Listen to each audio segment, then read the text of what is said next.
কোন রাজনৈতিক দলের পরিবারের সন্তান আমি একজন মুসলিম হিসেবে এটা আমার কাছে বড় পরিচয় নয়। আমার কাছে সবচেয়ে বড় পরিচয় আমি একজন মুসলিম পরিবারের সন্তান। আমার চিন্তা চেতনা হতে হবে এরকম, যাতে আমার দ্বারা কোনো মুসলিম ভাই তথা কোনো মানুষের কোনো ক্ষতি সাধিত না হয়।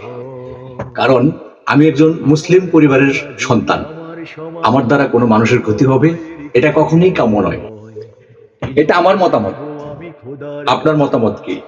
আপনার মতামত কমেন্টস বক্সে জানিয়ে যান।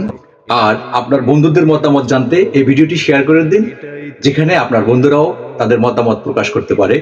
ধন্যবাদ।